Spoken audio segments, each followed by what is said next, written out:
ಕ್ಯಾಪ್ಸಿಕಮ್ನಲ್ಲಿ 2 colour ಸ್ವಲ್ಪ demand ಇದೆ. ಒಂದು ರೆಡ್ ಇದೆ,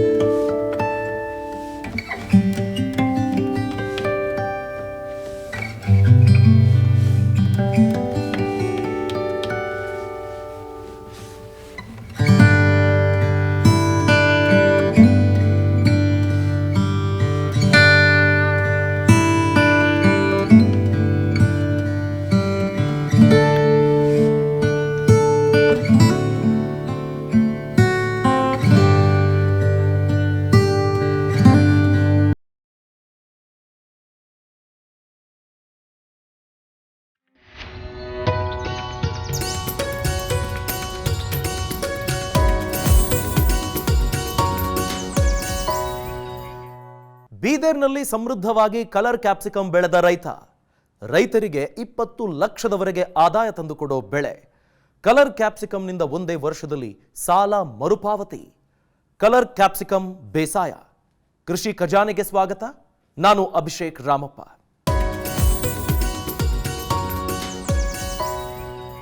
ಕ್ಯಾಪ್ಸಿಕಮ್ ಮಾರುಕಟ್ಟೆಯಲ್ಲಿ ಹೆಚ್ಚಿನ ಬೇಡಿಕೆ ಇರುವ ತರಕಾರಿ ಬೆಳೆ.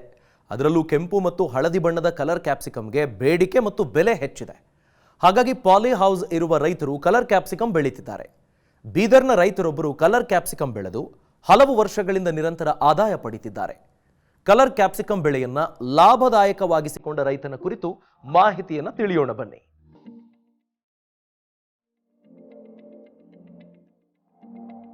ಕ್ಯಾಪ್ಸಿಕಮ್ ರೈತರಿಗೆ ಅತಿ ಹೆಚ್ಚು ಆದಾಯ ತಂದುಕೊಡುವ ಬೆಳೆಗಳಲ್ಲಿ ಒಂದು. ಹಲವು ವರ್ಷಗಳಿಂದೀಚೆಗೆ ಕ್ಯಾಪ್ಸಿಕಮ್ನ ಬೇಡಿಕೆ ಗಣನೀಯವಾಗಿ ಏರಿಕೆಯಾಗಿದೆ. ಹಾಗಾಗಿ ಪಾಲಿಹೌಸ್ ಇರುವವರು ಮತ್ತು ಪಾಲಿಹೌಸ್ ಇಲ್ಲದವರು ಸಹ ಕ್ಯಾಪ್ಸಿಕಮ್ ಬೆಳೀತಿದ್ದಾರೆ. ಕೆಲವೊಂದಿಷ್ಟು ರೈತರು ಓಪನ್ ಫೀಲ್ಡ್ನಲ್ಲಿ ಹಸಿರು ಕ್ಯಾಪ್ಸಿಕಮ್ ಬೆಳೀತಿದ್ದರೆ, ಮತ್ತೊಂದಿಷ್ಟು ಜನರು ನೆಟ್ ಹೌಸ್ನಲ್ಲಿ ಹಸಿರು ಕ್ಯಾಪ್ಸಿಕಮ್ ಬೆಳೀತಿದ್ದಾರೆ. ಇನ್ನು ಕಲರ್ ಕ್ಯಾಪ್ಸಿಕಮ್ ಪಾಲಿಹೌಸ್ನಲ್ಲಿ ಬೆಳೆಯುವ ಬೆಳೆಯಾಗಿರೋದ್ರಿಂದ ಪಾಲಿಹೌಸ್ ಹೊಂದಿರುವ ರೈತರು ಮಾತ್ರ ಬೆಳೀತಿದ್ದಾರೆ.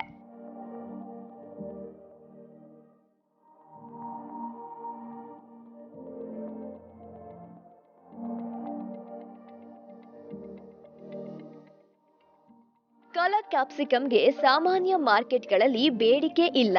ಇದನ್ನ ದೊಡ್ಡ ರೆಸ್ಟೋರೆಂಟ್, ಸ್ಟಾರ್ ಹೋಟೆಲ್ಗಳಲ್ಲಿ ಬಳಸ್ತಾರೆ.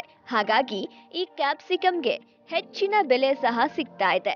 ಈ ಹಿನ್ನೆಲೆಯಲ್ಲಿ ಪಾಲಿಹೌಸ್ ಹೊಂದಿರುವ ರೈತರು ಕಲರ್ ಕ್ಯಾಪ್ಸಿಕಮ್ ಬೆಳೆಯಲು ಆಸಕ್ತಿ ತೋರ್ತಿದ್ದಾರೆ. ಇನ್ನು ಬೀದರ್ ಜಿಲ್ಲೆ ಬೀದರ್ ತಾಲೂಕಿನ ಇಸ್ಲಾಂಪುರ ಗ್ರಾಮದ ರೈತ ಅಮರನಾಥ್ ಫುಲೇಕರ್ ಅವರು ಕಳೆದ 7 ವರ್ಷದಿಂದ ಪಾಲಿಹೌಸ್ನಲ್ಲಿ ಕ್ಯಾಪ್ಸಿಕಮ್ ಬೆಳೀತಾ ಇದ್ರು. ಅದರಿಂದ ಉತ್ತಮ ಆದಾಯ ಪಡಿತಿದ್ದಾರೆ.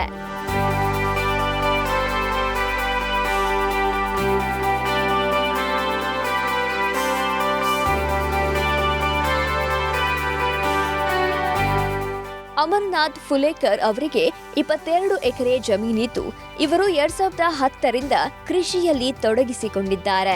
ಇನ್ನು ಇವರು 2016ರಲ್ಲಿ 1 ಎಕರೆಯಲ್ಲಿ ಪಾಲಿಹೌಸ್ ನಿರ್ಮಿಸಿ ಹೈಟೆಕ್ ಕೃಷಿ ಮಾಡಲು ಮುಂದಾದ್ರು. ಇವರು ಮೊದಲ ಬೆಳೆಯಾಗಿಯೇ ಕಲರ್ ಕ್ಯಾಪ್ಸಿಕಮ್ ಬೆಳೆದು ಅದರಲ್ಲಿ ಯಶಸ್ವಿಯಾದ್ರು. ಆ ಬಳಿಕ ಅವರು ಹೆಚ್ಚು ಇಳುವರಿ ಮತ್ತು ಲಾಭ ತಂದುಕೊಡುವ ಬೆಳೆಗಳನ್ನೇ ಪಾಲಿಹೌಸ್ನಲ್ಲಿ ಬೆಳೀತಿದ್ದಾರೆ. 1 ಎಕರೆಯಲ್ಲಿ 11,000 ಸಸಿಗಳ ನಾಟಿ, ರೆಡ್ ತಳಿಯ 6,000, ಹಳದಿ ತಳಿಯ 5,000 ಸಸಿ ನಾಟಿ. ಕ್ಯಾಪ್ಸಿಕಮ್ ಬೆಳೆಗೆ ಚೆನ್ನಾಗಿ ನೀರು ಬಸಿದು ಹೋಗುವ ಕೆಂಪು ಗೋಡು ಮಣ್ಣು ಮತ್ತು ಮಧ್ಯಮ ಆಳದ ಕಪ್ಪು ಮಣ್ಣು ಸೂಕ್ತ. ಆಳವಾದ ಕಪ್ಪು ಮಣ್ಣು, ಜೌಗು ಪ್ರದೇಶ ಮತ್ತು ಜವಳು ಮಣ್ಣು ಈ ಬೆಳೆಗೆ ಸೂಕ್ತವಲ್ಲ. ಕ್ಯಾಪ್ಸಿಕಮ್ ಚೆನ್ನಾಗಿ ಬೆಳೆಯಲು ಮಣ್ಣಿನ pH 5.4ರಿಂದ 6.8ರವರೆಗೆ ಇರಬೇಕು. ಇನ್ನು ಕ್ಯಾಪ್ಸಿಕಮ್ನಲ್ಲಿ ಉತ್ತಮ ಇಳುವರಿ ಪಡಿಬೇಕೆಂದರೆ ಭೂಮಿ ತಯಾರಿ ಬಹಳ ಮುಖ್ಯವಾಗುತ್ತೆ. ಅಮರನಾಥ್ ಅವರು ಸೂಕ್ತ ವಿಧಾನದಲ್ಲಿ ಭೂಮಿ ತಯಾರಿ ನಡೆಸಿದ ಬಳಿಕ 3 ಅಡಿ ಅಗಲದ ಬೆಡ್ ನಿರ್ಮಿಸಿದ್ದಾರೆ. ಬಳಿಕ ಒಂದು ಬೆಡ್ನಿಂದ ಮತ್ತೊಂದು ಬೆಡ್ಗೆ 3 ಅಗಲ ಅಂತರ ಬಿಟ್ಟಿದ್ದಾರೆ. ಇನ್ನು ಇವರು 1 ಎಕರೆಯಲ್ಲಿ 11,000 ಸಸಿಗಳನ್ನ ನಾಟಿ ಮಾಡಿದ್ದಾರೆ. ಅದರಲ್ಲಿ ರೆಡ್ ತಳಿಯ 6,000 ಸಸಿಗಳು ಹಾಗೂ ಹಳದಿ ತಳಿಯ 5,000 ಸಸಿಗಳನ್ನ ನಾಟಿ ಮಾಡಿದ್ದಾರೆ. ನಾವು ಫಸ್ಟು ಕ್ಯಾಪ್ಸಿಕಮ್ ಹಾಕಬೇಕು ಅಂತ ಹೇಳಿ ನನ್ನ ತಲೆನಲ್ವಂತ. ಈ ಕ್ಯಾಪ್ಸಿಕಮ್ ಬೆಳೆ ಯಾವ ಥರ ಇರುತ್ತೆ ಅಂದರೆ 1 ಮೀಟರ್ದು ಒಂದು ಬೆಡ್ ಮಾಡಬೇಕಾಗತ್ತೆ. ಅದಕ್ಕೆ 1 ಮೀಟರಿಗೆ ಹೈಟು ಸುಮಾರು ಏನಿಲ್ಲ ಅಂತಂದರೆ ಒಂದು 18 to 20 ಇಂಚಸ್ ನಮ್ದು ಹೈಟ್ ಇರಬೇಕು, ಮಣ್ಣು ಏರಿಸಬೇಕು. ಅದು ಯಾಕೆ ಆ ಥರ ನಾವು ಬೆಡ್ ಪ್ರಿಪ್ರೇಷನ್ ಮಾಡಬೇಕು ಅಂದರೆ, ಅಲ್ಲಿ ನಮ್ಗೆ ಸ್ವಲ್ಪ ನೀರು ಹೆಚ್ಚಿಗಾಯಿತು ಅಂದರೆ ಅದು ನೀರು ಪರ್ಕುಲೇಟ್ ಆಗಬೇಕು, ಕೆಳಗಡೆ ಎಲ್ಲ ಅದು ಹೀರು ಹೋಗಬೇಕು. ಮತ್ತು ನಮ್ಮ ಬೆಳೆ ಇರುತ್ತಲ್ಲ ಕ್ಯಾಪ್ಸಿಕಮ್, ಆ ರೂಟ್ಸಿಗೆ ಸ್ವಲ್ಪ ಡ್ಯಾಮೇಜ್ ಮಾಡಿಕೊಡಲ್ಲ ಅಂತ. ಮತ್ತು ಅದ್ರ ಮೇಲೆ 1 ಮೀಟರ್ ಬೆಡ್ಡು, ಅದಕ್ಕೆ 1 ಮೀಟರ್ ನಾವು ತಿರುಗಾಡಲಿಕ್ಕೆ ಹಾದಿ ಮಾಡ್ಕೊಂಡು, ಅದು 1 ಮೀಟರ್ಗೆ 1 ಮೀಟರ್ ಗ್ಯಾಪ್ ಕೊಟ್ಟು ಒಂದೊಂದು ಬೆಡ್ ಹಾಕ್ಕೊಂಡು, ಅದ್ರ ಮೇಲೆ ನಾವು ಮಂಚಿಂಗ್ ಶೀಟ್ ಹಾಕಿ ಮತ್ತು ಒಂದು 15 ಇಂಚಸ್ ಗ್ಯಾಪ್ ಕೊಟ್ಟು 1 ಫೀಟಿಂದ 1.5 ಫೀಟ್ ಒಳಗಡೆ ನಾವು ಒಂದೊಂದು ಸಸಿಗಳು, ಸುಮಾರು 11,000 ಸಸಿಗಳು ನಮಗೆ ಕ್ಯಾಪ್ಸಿಕಮ್ ಬರುತ್ತೆ. ಅದರಲ್ಲಿ ಕ್ಯಾಪ್ಸಿಕಮ್ನಲ್ಲಿ 2 ಕಲರ್ ಸ್ವಲ್ಪ ಡಿಮ್ಯಾಂಡ್ ಇದೆ. ಒಂದು ರೆಡ್ ಇದೆ, ಒಂದು ಯೆಲ್ಲೋ ಇದೆ. ಅದಕ್ಕೆ ನಾವು ಸ್ವಲ್ಪ ರೆಡ್ ಜಾಸ್ತಿ ಡಿಮ್ಯಾಂಡ್ ಅಂತ ಹೇಳ್ಬಿಟ್ಟು ರೆಡ್ 6,000 ಕೊಟ್ಟರೆ 6,000 ಕೊಟ್ಟರೆ ಆ ಮಿಕ್ಕಿದ 5,000 ಯೆಲ್ಲೋ ಕೊಡ್ತೀವಿ. ಬೀದರ್ನಲ್ಲಿ ಕಲರ್ ಕ್ಯಾಪ್ಸಿಕಮ್ ಬೆಳೆಯುವ ರೈತರ ಸಂಖ್ಯೆ ಕಡಿಮೆ. ಹಾಗಾಗಿ ಅಲ್ಲಿ ಕಲರ್ ಕ್ಯಾಪ್ಸಿಕಮ್ ಸಸಿ ಬೆಳೆಸುವ ನರ್ಸರಿಗಳು ಇಲ್ಲ. ಹಾಗಾಗಿ ಅಮರ್ನಾಥ್ ಅವರು ಬೆಂಗಳೂರಿನಿಂದ ಸಸಿಗಳನ್ನ ತಂದು ನಾಟಿ ಮಾಡಿದ್ದಾರೆ. ಇನ್ನು ಸಸಿ ನಾಟಿ ಮಾಡಿದ ಬಳಿಕ 15ರಿಂದ 20 ದಿನಗಳವರೆಗೆ ಸಸಿಗಳನ್ನ ಸೂಕ್ತವಾಗಿ ನಿರ್ವಹಣೆ ಮಾಡಬೇಕು. ಇಲ್ಲದಿದ್ದರೆ ಸಸಿಗಳು ಉತ್ತಮವಾಗಿ ಬೇರು ಬಿಡೋದಿಲ್ಲ.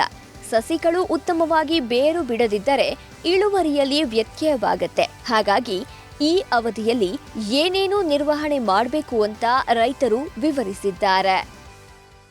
ಸಸಿ ಹಾಕಿದ ತಕ್ಷಣ ಒಂದು 4-5 ಡೇಸ್ನಲ್ಲಿ ಒಂದು ಬಾವಿಸ್ಟನ್ ಅಂತ ಒಂದು ಬರುತ್ತೆ, ಯಾವುದೋ ಒಂದು ಡ್ರೆಂಚಿಂಗ್ ಮಾಡಬೇಕು. ಒಂದೊಂದು ಸಸಿಗೆ ಒಂದು 50 ml ನಾವು ಡ್ರೆಂಚಿಂಗ್ ಮಾಡಬೇಕು. ಮತ್ತು ಸುಮಾರು ಒಂದು 15-20 ಡೇಸ್ ಗಿಡಗಳು ರೂಟ್ಸ್ ಎಲ್ಲ ಸೆಟ್ ಆಗುವ ತನಕ ನಾವು ಡ್ರಿಪ್ ಇರಿಗೇಷನ್ ವಾಟರ್ ಬಿಡೋದಿಲ್ಲ. ಅದಕ್ಕೆ ನಾವು ವಾಟರ್ ಶವರಿಂಗ್ ಮಾಡಬೇಕು 15 ಡೇಸ್. ಶವರಿಂಗ್ ಮಾಡಬೇಕಾದರೂ ಅದಕ್ಕೆ ಟೈಮಿಂಗ್ ಇದೆ. ನಾವು ಬೆಳಗ್ಗೆ 8 ಗಂಟೆಯಿಂದ ಶವರಿಂಗ್ ಸ್ಟಾರ್ಟ್ ಮಾಡಿ ಮಧ್ಯಾಹ್ನ 11:30 ಗಂಟೆ ತನಕ ಶವರಿಂಗ್ ಮಾಡಬೇಕು. ಮಧ್ಯಾಹ್ನ ಬಿಸಿಲಲ್ಲಿ ಅದಕ್ಕೆ ನಾವು ಶವರಿಂಗ್ ಮಾಡೋಂಗಿಲ್ಲ. ಮತ್ತು ಸಾಯಂಕಾಲ ಟೈಮ್ನಲ್ಲಿ 4 ಗಂಟೆಯಿಂದ 6:30 ಗಂಟೆ ತನಕ ಮತ್ತೆ ನಾವು ಶವರಿಂಗ್ ಮಾಡಬೇಕು.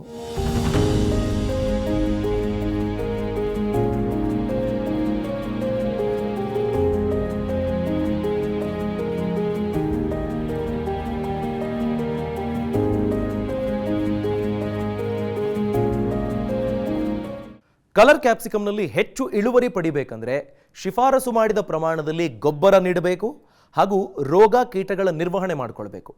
ಜೊತೆಗೆ ಪ್ರೂನಿಂಗ್ ಸಹ ಮಾಡಬೇಕು. ಕಲರ್ ಕ್ಯಾಪ್ಸಿಕಮ್ ಬೆಳೆಯಲ್ಲಿ ಪ್ರೂನಿಂಗ್ ಮಾಡೋದ್ರಿಂದ ಆಗುವ ಉಪಯೋಗಗಳ ಕುರಿತು ಮಾಹಿತಿ ತಿಳಿಯೋಣ ಬನ್ನಿ.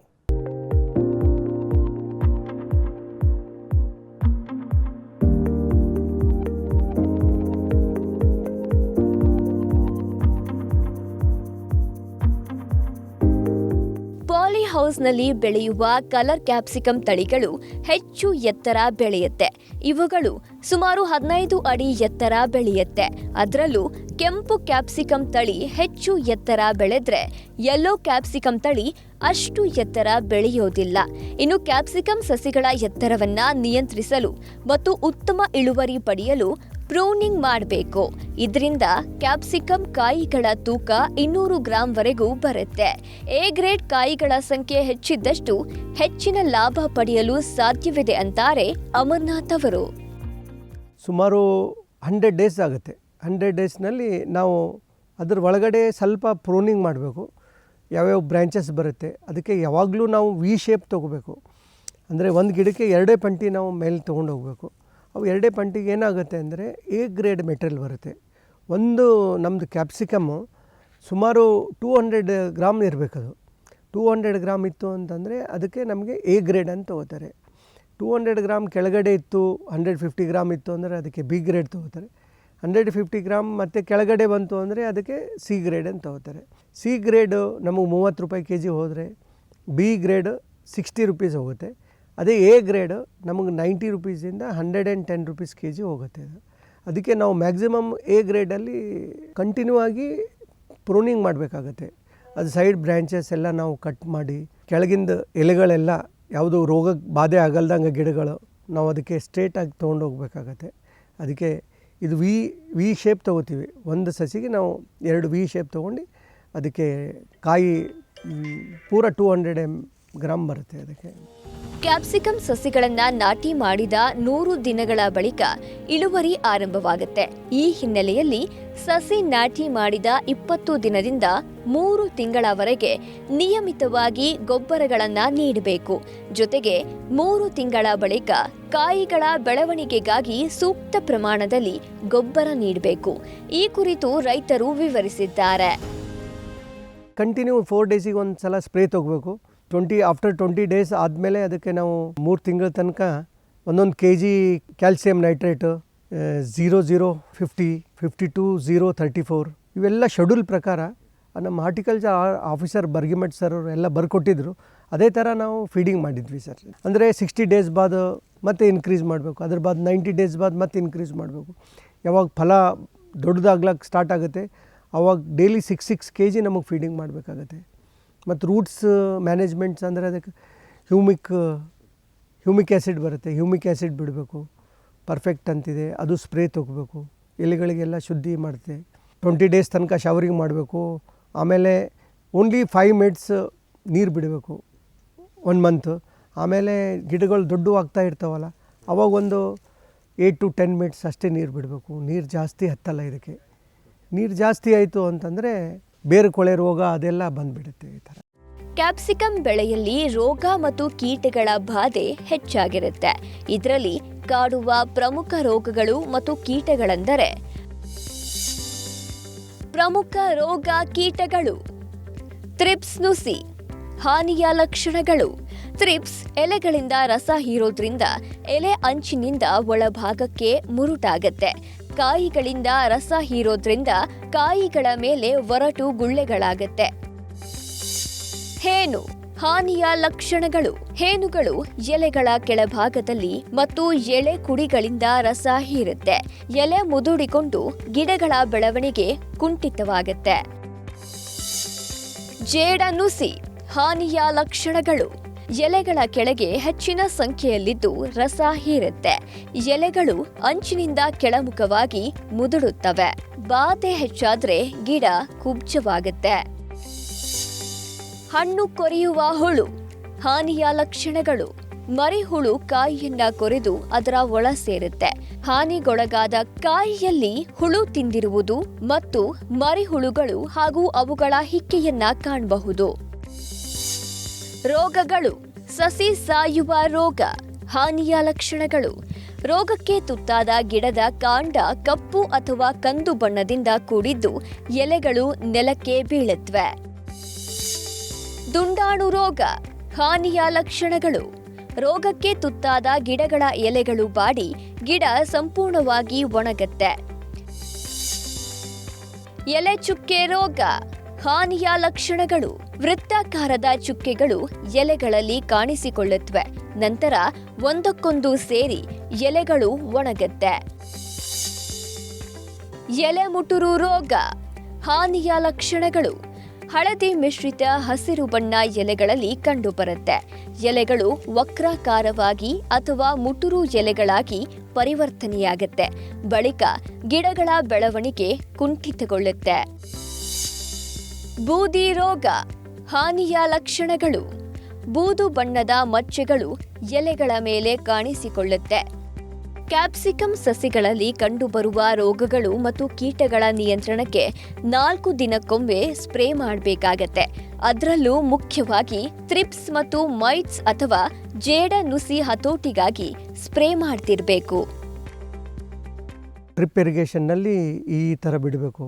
ಅಂದರೆ ಕ್ಯಾಲ್ಸಿಯಂ ನೈಟ್ರೇಟು 0050, 52-00, 52-034 ಇವೆಲ್ಲ ಒಂದು 4-5 ವೆರೈಟೀಸ್ ನಮಗೆ ಡ್ರಿಪ್ ಇರಿಗೇಷನ್ನಲ್ಲಿ ಮದ್ದುಗಳೆಲ್ಲ ಬರುತ್ತೆ.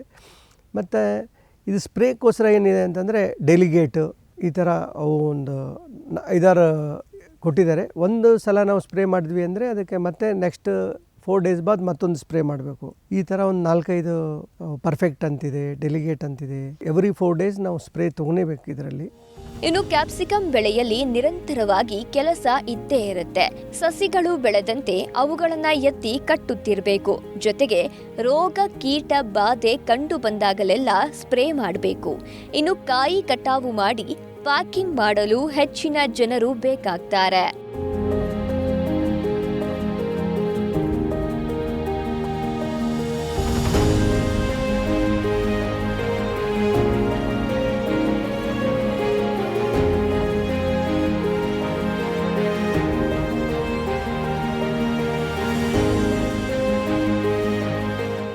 ಕಲರ್ ಕ್ಯಾಪ್ಸಿಕಮ್ ರೈತರಿಗೆ ಹೆಚ್ಚಿನ ಆದಾಯ ತಂದುಕೊಡುವ ಬೆಳೆ.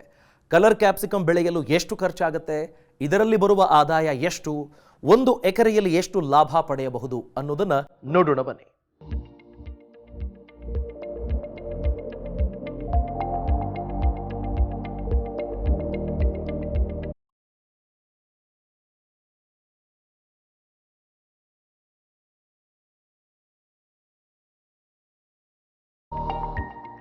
ಕಲರ್ ಕ್ಯಾಪ್ಸಿಕಮ್ ಅನ್ನ ಎಲ್ಲಾ ಮಾರುಕಟ್ಟೆಯಲ್ಲಿ ಮಾರಾಟ ಮಾಡಲು ಆಗೋದಿಲ್ಲ.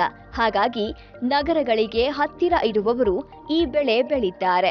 ಜೊತೆಗೆ ನಗರಗಳ ಹತ್ತಿರ ಇದ್ರೆ ವ್ಯಾಪಾರಸ್ಥರು ರೈತರ ಬಳಿಗೆ ಬಂದು ಕ್ಯಾಪ್ಸಿಕಮ್ ಕೊಳ್ಳುತ್ತಾರೆ. ಆದ್ರೆ ಅಮರನಾಥ್ ಅವರು ಬೀದರ್ನಲ್ಲಿ ಕಲರ್ ಕ್ಯಾಪ್ಸಿಕಮ್ ಬೆಳೆದಿರೋದ್ರಿಂದ ಅವರು ತಮ್ಮ ಉತ್ಪನ್ನಕ್ಕೆ ತಾವೇ ಮಾರುಕಟ್ಟೆ ಹುಡುಕೊಂಡಿದ್ದಾರೆ. ಅವರು ಕ್ಯಾಪ್ಸಿಕಮ್ ಅನ್ನ ಮುಂಬೈ ಮತ್ತು ಹೈದರಾಬಾದ್ ಮಾರುಕಟ್ಟೆಗೆ ತಲುಪಿಸುತ್ತಾರೆ. ಕ್ಯಾಪ್ಸಿಕಮ್ ಅನ್ನ ಬಾಕ್ಸ್ ನಲ್ಲಿ ಪ್ಯಾಕ್ ಮಾಡಿ ಬಸ್ಗಳಲ್ಲಿ ಮುಂಬೈ ಮತ್ತು ಹೈದರಾಬಾದ್ಗೆ ತಲುಪಿಸುತ್ತಾರೆ. ಹಾಗಾಗಿ ಇವರಿಗೆ ಸಾಗಾಣಿಕೆ ವೆಚ್ಚವೇ ಹೆಚ್ಚುತ್ತಿದ್ದು ಉತ್ತಮ ಬೆಲೆ ಸಿಕ್ಕರೆ ಹೆಚ್ಚಿನ ಆದಾಯ ಸಿಗುತ್ತೆ ಅಂತಾರೆ. ಮಿನಿಮಮ್ ಅದರ ರೇಟ್ 80 ರೂಪೀಸಿಂದ 100 ರೂಪೀಸ್ 120 ರೂಪೀಸ್ ಇತ್ತು ಅಂದರೆ ಫಾರ್ಮರ್ಸಿಗೆ ಭಾಳ ಚೆನ್ನಾಗಿ ಬೆನಿಫಿಟ್ ಬರುತ್ತೆ. ಒಂದು 4 ಮಂತ್ಸಲ್ಲಿ ಅವರು 10 ಲಕ್ಷನೂ ಮಾಡ್ಬೋದು, ಅದರಲ್ಲಿ 20 ಲಕ್ಷನೂ ಮಾಡ್ಬೋದು. ರೋಗ ಬರಲಿಲ್ಲ ಅಂತಂದರೆ ನಾವು ಅಪ್ರಾಕ್ಸಿಮೇಟ್ 30 to 40 ಟನ್ಸ್ ಇದರಲ್ಲಿ ಮೆಟೀರಿಯಲ್ ಮಾಡ್ಬೋದು. 30 to 40 ಟನ್ಸ್ ಅಂದರೆ ಮಿನಿಮಮ್ ನಾವು 20 lakhs 25 lakh ರೂಪೀಸ್ ನಮಗೆ ಆರಾಮಾಗಿ ಆಗುತ್ತೆ ಎವರೇಜ್ ಹಿಡಿದಿರೆ. 1 ಎಕರೆಯಲ್ಲಿ ಕ್ಯಾಪ್ಸಿಕಮ್ ಬೆಳೆಯಲು 6 ಲಕ್ಷ ಖರ್ಚು. ಉತ್ತಮ ಬೆಲೆ ಸಿಕ್ಕರೆ 10 ಲಕ್ಷಕ್ಕಿಂತ ಹೆಚ್ಚಿನ ಲಾಭ. ಅಮರನಾಥ್ ಅವರು ಕಲರ್ ಕ್ಯಾಪ್ಸಿಕಮ್ ಬೆಳೆಯಲು ಒಂದು ಬೆಳೆಗೆ 6 ಲಕ್ಷ ರೂಪಾಯಿವರೆಗೆ ಖರ್ಚು ಮಾಡ್ತಿದ್ದಾರೆ. ಬೆಳೆ ಉತ್ತಮವಾಗಿ ಬಂದರೆ 30 ರಿಂದ 40 ಟನ್ ಇಳುವರಿ ಪಡೆಯಬಹುದು. ಇನ್ನು ಕಲರ್ ಕ್ಯಾಪ್ಸಿಕಮ್ಗೆ ಮಾರುಕಟ್ಟೆಯಲ್ಲಿ ಕನಿಷ್ಠ 25 ರೂಪಾಯಿನಿಂದ ಗರಿಷ್ಠ 200 ರೂಪಾಯಿವರೆಗೆ ಬೆಲೆ ಸಿಗುತ್ತೆ. ಹಾಗಾಗಿ ಉತ್ತಮ ಬೆಲೆ ಸಿಕ್ಕರೆ 18 ರಿಂದ 20 ಲಕ್ಷದವರೆಗೆ ಆದಾಯ ಪಡೆಯಬಹುದು. ಉತ್ತಮ ಬೆಲೆ ಸಿಗದಿದ್ದರೆ 7 ರಿಂದ 8 ಲಕ್ಷ ರೂಪಾಯಿ ಆದಾಯ ಬರುತ್ತೆ. ಆಗ ಲಾಭಾಂಶ ಕಡಿಮೆಯಾಗುತ್ತೆ. ಖರ್ಚು 4 ಲಕ್ಷ ರೂಪಾಯಿ ಬರುತ್ತೆ ಸರ್ 3 ತಿಂಗಳಲ್ಲಿ. ಸಸಿಗಳೇ 1,04,000 ರೂಪಾಯಿ ಸಸಿಗಳಾಗುತ್ತೆ. ಅದಕ್ಕೆ ಟ್ರಾನ್ಸ್ಪೋರ್ಟೇಷನ್ ಅಂದರೆ 1,25,000 ಅಂದರೆ ಸಸಿಗಳು ಬರೋದು. ಅದ್ರ ಬಾದೆ ನಮ್ಗೆ ಲೇಬರ್ ಪೇಮೆಂಟ್ಸು, ಗೊಬ್ಬರ ಮತ್ತು ಸ್ಪ್ರೇ ಅದು ಒಂದು 2.5 ಲಕ್ಷ ತನಕ ಬರುತ್ತೆ ಸರ್ 3 ಮಂತ್ಸಲ್ಲಿ. ಅದು ಸುಮಾರು 4 ರಿಂದ 4.5 ಲಕ್ಷ ರೂಪಾಯಿ ನಮಗೆ 3 ತಿಂಗಳ ಎಕ್ಸ್ಪೆಂಡಿಚರ್ ಇದೆ. 3 ತಿಂಗಳು ಆದ ತಕ್ಷಣ ಹಾರ್ವೆಸ್ಟಿಂಗ್ ಸ್ಟಾರ್ಟ್ ಆಗುತ್ತೆ. ಇನ್ನೊಂದು 2 ಲಕ್ಷ ರೂಪಾಯಿ ಖರ್ಚು ಬರುತ್ತೆ. ಅಂದರೆ ಟೋಟಲ್ ಒಂದು 6 lakhs ತನಕ ಬರುತ್ತೆ ಅಂತ. ನಮಗೆ ಚೆನ್ನಾಗಿ ಒಂದು ರೇಟ್ ಇತ್ತು 120 ಅಂತಂದರೆ ನಮಗೆ 18-20 ಲಕ್ಷ ರೂಪಾಯಿ ನಾವು ಮಾರ್ಕೆಟಿಂಗ್ ಆರಾಮಾಗಿ ಮಾಡ್ಬೋದು. 5 ತಿಂಗಳಲ್ಲೇ ಪಾಲಿ ಹೌಸ್ ಸಾಲ ಮರುಪಾವತಿ. ಅಮರನಾಥ್ ಅವರು ಪಾಲಿ ಹೌಸ್ ನಿರ್ಮಿಸಿದಾಗ ಅದಕ್ಕೆ 40 ಲಕ್ಷ ರೂಪಾಯಿ ಖರ್ಚಾಗಿತ್ತು. ಬ್ಯಾಂಕ್ನಿಂದ ಲೋನ್ ಪಡೆದು ಪಾಲಿ ಹೌಸ್ ನಿರ್ಮಿಸಿದ್ರು. ಮೊದಲ ಬೆಳೆಯಾಗಿ ಅವರು ಕಲರ್ ಕ್ಯಾಪ್ಸಿಕಮ್ ಬೆಳೆದಿದ್ರು. ಇವರ ತೋಟದಲ್ಲಿ ಫಸಲು ಆರಂಭವಾದಾಗಲೇ ಮಾರುಕಟ್ಟೆಯಲ್ಲಿ ಉತ್ತಮ ಬೆಲೆ ಸಿಕ್ಕಿತ್ತು. ಆಗ ಕೆಜಿಗೆ 120 ರೂಪಾಯಿವರೆಗೆ ಬೆಲೆ ಸಿಕ್ಕಿತ್ತು. ಹಾಗಾಗಿ ಅವರಿಗೆ 5 ತಿಂಗಳಲ್ಲೇ 20 ಲಕ್ಷ ರೂಪಾಯಿ ಆದಾಯ ಬಂದಿತ್ತು. ಈ ಹಿನ್ನೆಲೆಯಲ್ಲಿ ಅವರು 50% ಸಬ್ಸಿಡಿ ಬಳಿಕ ಉಳಿದಿದ್ದ 20 ಲಕ್ಷ ರೂಪಾಯಿ ಸಾಲವನ್ನ 5 ತಿಂಗಳಲ್ಲೇ ಮರುಪಾವತಿ ಮಾಡಿದ್ರು.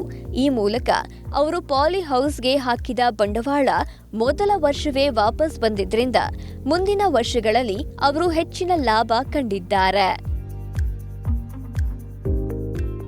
ಫಸ್ಟ್ ಲೋನ್ ನಿಮಗೆ ಬ್ಯಾಂಕ್ ಯಾವ್ದು ಮಾಡುತ್ತೋ ನಾವು ಅಂದರೆ ನಾವು ಪಾಲಿ ಹೌಸ್ ನಾವು ನಿಮಗೆ ಕೊಡ್ತೀವಿ ಅಂದರೆ ನಾವು ಬ್ಯಾಂಕ್ ಮ್ಯಾನೇಜರ್ ಹತ್ರ ಒಂದು ಶೀಟ್ಸ್ನಲ್ಲಿ ಬರ್ಕೊಂಡು ಬಂದ್ವಿ. ಇವ್ರಿಗೆ ನಾವು ಫಾರ್ಮರಿಗೆ 40 lakh ಲೋನ್ ಕೊಡ್ತಾಯಿದ್ವಿ ಅಂತ.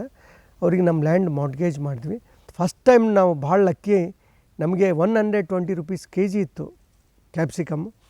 ನಮಗೆ ಫಸ್ಟ್ ಟೈಮೇ 18 ಲಕ್ಷದಿಂದ 20 ಲಕ್ಷ ರೂಪಾಯಿ ಆದಾಯ ಆಯಿತು. ಮತ್ತು ನಮಗೆ ಸಬ್ಸಿಡಿನೂ ಬಂತು. ನಾವು ಯಾಕೆ ಸಾಲ ಮಾಡ್ಕೋಬೇಕು, ಈಗ ಬಂದಿನ ದುಡ್ಡಿದೆ ಮತ್ತು ಅಲ್ಲಿ ಇಲ್ಲಿ ಖರ್ಚಾಗಿ ಹೋಗಿಬಿಡುತ್ತೆ ಅಂತ ಹೇಳ್ಬಿಟ್ಟು ನಾವು 5 ತಿಂಗಳಿನಲ್ಲಿ ಅದಕ್ಕೆ ಅಷ್ಟು ಸಬ್ಸಿಡಿ ಅಮೌಂಟು ಪ್ಲಸ್ ನಮ್ದು ಬಂದಿರೋದು ಅಷ್ಟು ಬೆಳೆದು ನಾವು ಪಾವತಿ ಮಾಡಿ 5-6 ತಿಂಗಳಿನಲ್ಲೇ ನಾವು ಅದಕ್ಕೆ ಮಾರ್ಟ್ಗೇಜ್ ಮತ್ತು ಕ್ಯಾನ್ಸಲ್ ಮಾಡ್ಕೊಂಡಿದ್ವಿ. ಅದಕ್ಕೆ ನಮಗೆ 5 ತಿಂಗಳಿನಲ್ಲಿ ನಾವು ಲೋನು ತೊಗೊಂಡಿವಿ, ಲೋನು ತೀರಿಸ್ಬಿಟ್ಟು ನಮಗೆ ಭಾಳ ಚೆನ್ನಾಗಿ ಅನ್ನಿಸ್ತಾ ಇದೆ ಇವಾಗ.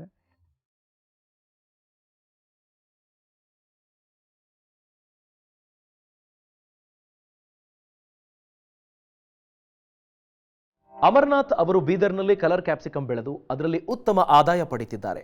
ಅವರು 1 ಎಕರೆಯಲ್ಲಿ 10 ಲಕ್ಷದವರೆಗೆ ಲಾಭ ಪಡೆದಿದ್ದಾರೆ. ಸಮಗ್ರ ವಿವರಗಳುಳ್ಳ ಕೃಷಿ ಸಂಬಂಧಿಸಿದ ಈ ಸಂಚಿಕೆಗಳನ್ನು ನಿಮಗೆ ಬೇಕಾದಾಗ ವೀಕ್ಷಿಸುವುದಕ್ಕೆ ಹಾಗೂ ಕೃಷಿಯ ಕುರಿತಾದ ಮತ್ತಷ್ಟು ಮಾಹಿತಿಗಾಗಿ ವಿಸ್ತಾರ ಕೃಷಿ ಯೂಟ್ಯೂಬ್ ಚಾನೆಲ್ಗೆ ಸಬ್ಸ್ಕ್ರೈಬ್ ಆಗಿ ಹಾಗೂ ಅನುಕ್ಷಣದ ಸುದ್ದಿಗಾಗಿ ನೋಡ್ತಾ ಇರಿ ವಿಸ್ತಾರ ನ್ಯೂಸ್. ಇದು ನಿಖರ ಜನಪರ.